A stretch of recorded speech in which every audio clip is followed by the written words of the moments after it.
Home. Hogar. Heimat. Beiti.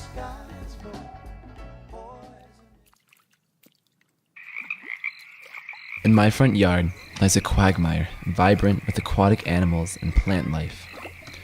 I remember endlessly exploring the depths of these swamps. Forts were created, battles were enacted, and a typical Saturday afternoon was spent along with my neighborhood comrades, playing a leisurely game of tag in these lands. All of us wore our father's tall black boots, too big for us and our own feet. You can still see the remnants today of various bridges connecting small islands of land and moss in the water. From a young age, I fostered a deep concern for the lands that I played in. As I got older and my time became more occupied with the life of high school, the swamp in my yard received fewer visits. Yet, my love of the wetlands in my community resurfaced once the South Coast Rail Project started to develop. This political endeavor to extend transportation to other parts of the Boston area infuriated me when I learned that a train track would cut right through a wetland in my own community. This would disrupt the environment and further endanger species of concern, like the blue-spotted salamander. I fear that soon my childish but tumultuous battles and days of exploration in the wetlands of my community will be days simply bygone. No longer will adventurous and unruly children like I was be able to wreak havoc in the chaos of wetlands. Though I realize that through preserving wetlands, I shouldn't actually advocate for children to stomp all over them in their own play like I did.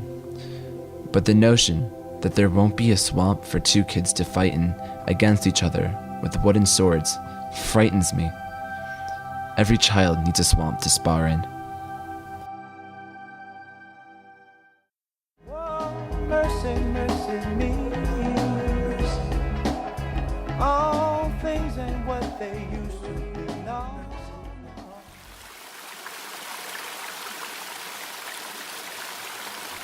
I always remember the feeling of swimming in cold, purified water. Fresh springs are abundant in all parts of my home in Guatemala. I could feel immersed in the strong currents. It was amazing to be part of nature and feel comfortable knowing that it would be safe to drink that virgin water. My family taught me to appreciate this since I was a child.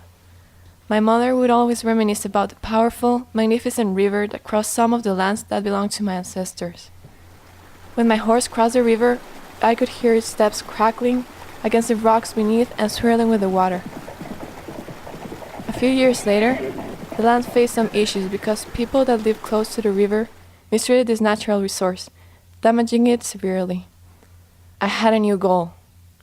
I visited people that were ill from drinking that water. I tried to educate a vast population, but I wasn't certain if what I was doing would provoke positive results. My grandfather administered the farm. He decided to promptly support his granddaughter and continue the project. We managed to save salt from a terrible destiny, but most importantly, we altered what the future will look like for families. It was a challenge to realize how all of us were damaging our own source of life. We desired to protect our most valuable belonging. Even though I could not reverse time, I felt the need to try to reverse it. Oil wasted on the oceans and upon our seas, fish full of mercury. Oh, mercy, mercy me.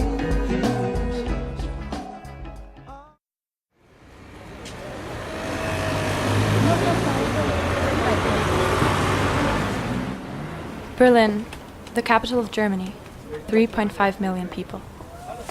Loud, fast, gray, busy. Then, holidays. We drive down south to the fields and forests my mother grew up in. Thuringia. I'm a small girl, maybe 7 now. My grandfather, Wolfgang, takes me up to the forests. He's a hunter. He built a high seat, looking out over golden fields. Behind us, the forest. He's a very silent man, dressed in dark green, gun in his hand. I am a very spirited young girl, short, flowery skirt and dreamy mind. I would often wander off on my own and just lay in a field in the sunshine, or explore forests, inhaling the aroma of nature. The deep dark green of the needles and leaves, the soft ground under my feet, branches cracking, and thorns scratching my scrawny legs. I am kneeling down to watch the deer at the trough. I love the forest. The animals don't expect anything of me. I am just part of this one big organism, breathing in and out to the rhythm of the earth's heartbeat.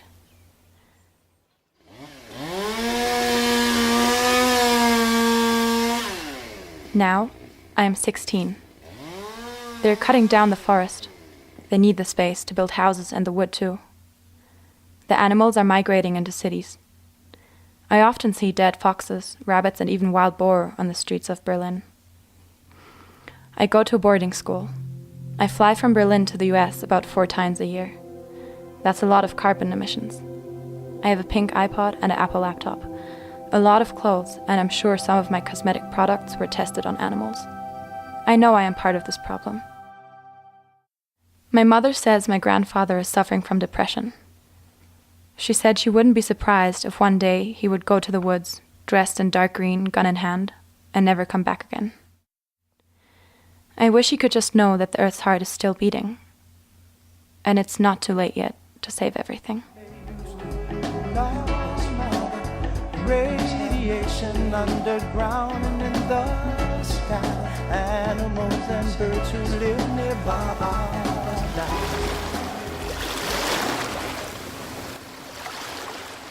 The seas are the places close to my heart and a part of my character.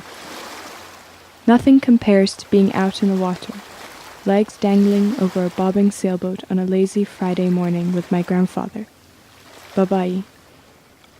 I remember being so excited and giggly as I felt the little ripples tiny fish used to make beneath my feet.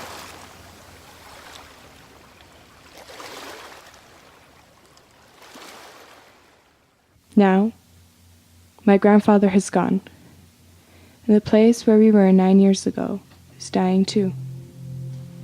Reclamation of the sea surrounding my bare, tiny desert island is killing the fish that used to make me giggle, and the waters that gave me so much hope and courage. Where am I to go now to find some manifestation of his spirit? I have always been told by my grandfather about the home he used to live in, a land penetrated by natural fresh water springs, rich in towering palm trees and clean sandy beaches, that overlook the turquoise blue seas minted with pearls. I'd do anything to make this memory a reality again, if not for my country, but for my grandfather. Things are not what they used to be. I know I want to do it. I know it'll make him proud.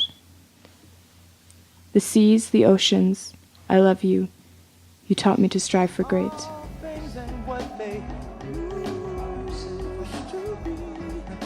Patrick, United States, home. Melissa, Guatemala, hogar. Sophie, Germany, Heimat. Fatin, Bahrain, Beiti. Home.